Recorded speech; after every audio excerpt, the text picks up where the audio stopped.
La direttiva BRRD, Bank Recovery and Resolution Directive, introduce in tutti i paesi europei regole armonizzate per prevenire e gestire le crisi delle banche e delle imprese di investimento.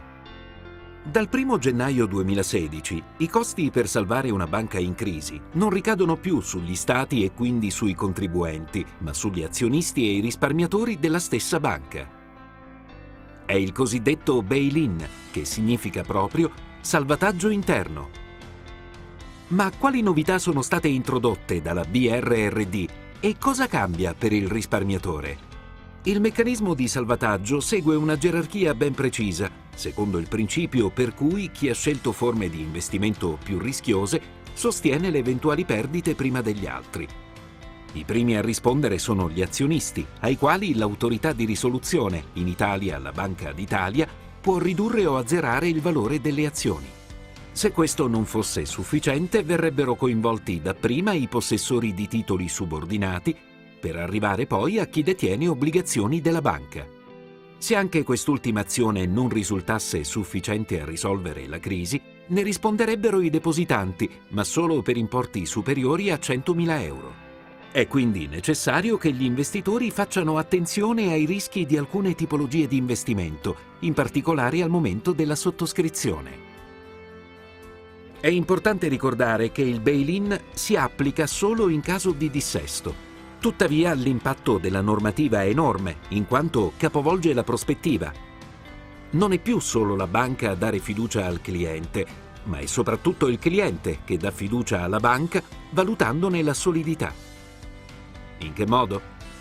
Controllando un indicatore, il Common Equity Tier 1 Ratio, o più semplicemente il CET1 Ratio, cioè il rapporto percentuale tra il patrimonio della banca e l'insieme delle attività, ad esempio i prestiti, ponderate per il rischio. Più alto è questo valore, più la banca è solida. È da considerare che le norme europee prevedono un requisito minimo di Common Equity Tier 1 Ratio del 4,5%.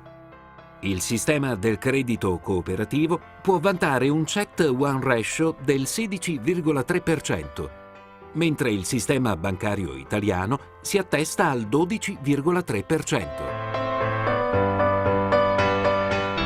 Tutte le passività non espressamente escluse possono essere sottoposte a bail-in. Sono completamente esclusi dall'ambito di applicazione e non possono quindi essere svalutati né convertiti in capitale i depositi protetti dal sistema di garanzia dei depositi, cioè quelli di importo fino a 100.000 euro. Le passività garantite, inclusi i covered bonds e altri strumenti garantiti.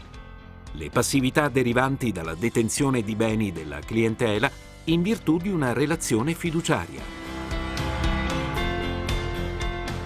Come si applica la procedura sui conti cointestati?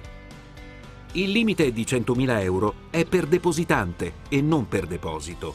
La quota del depositante sul deposito cointestato, secondo le norme civilistiche, si presume paritaria tra i cointestatari. Il limite è sempre 100.000 euro per ciascun depositante. Ad esempio, se due coniugi hanno un conto cointestato con un deposito di 150.000 euro, la somma sarà interamente protetta, perché si intenderà divisa al 50% fra i due cointestatari, 75.000 euro a testa, ciascuno dei quali potrà quindi godere della garanzia. Poiché è necessario prendere in considerazione il depositante e non il deposito, rientrano nel conteggio anche altri eventuali conti correnti aperti nella stessa banca. In caso di dissesto bancario e conseguente bail-in, nel conteggio dei 100.000 euro non rientrano nemmeno i titoli a dossier, in quanto si tratta di attività oggetto di una relazione fiduciaria.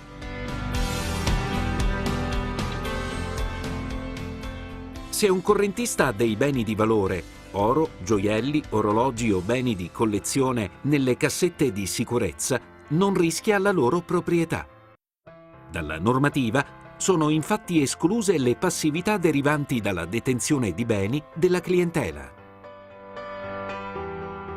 Perché le BCC sono una rete solida?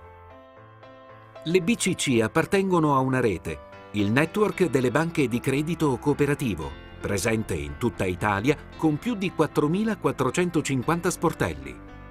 Un sistema che si è dotato di forme di garanzia importanti, a tutela non solo dei depositanti, ma anche degli obbligazionisti.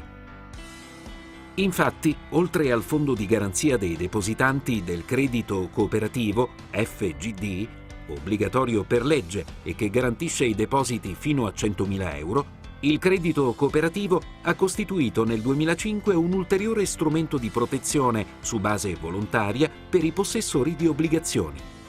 Si tratta del Fondo di garanzia degli obbligazionisti, FGO, un'iniziativa esclusiva del credito cooperativo nel panorama nazionale che interviene a protezione dell'investitore in caso di insolvenza dell'emittente per l'ammontare sottoscritto entro il limite massimo di 103.291,38 euro. E da ultimo è stato costituito il Fondo di garanzia istituzionale, FGI, fondo volontario che ha come socie tutte le federazioni regionali delle BCC e la cui funzione è quella di favorire la stabilità del sistema del credito cooperativo. Inoltre va ricordato che le BCC non investono nella finanza speculativa, erogano i propri impieghi per almeno il 95% nel proprio territorio di competenza e sostengono l'economia reale di quei territori nei quali raccolgono il risparmio. Gli utili sono destinati obbligatoriamente almeno per il 70% a riserva indivisibile, ovvero al rafforzamento del patrimonio e quindi a una crescente ulteriore stabilità. Le BCC, infine, grazie alla propria rete di protezione interna, si sono sempre fatte carico di risolvere le criticità con le proprie risorse, senza oneri per lo Stato, per le altre banche e soprattutto per i clienti e gli obbligazionisti.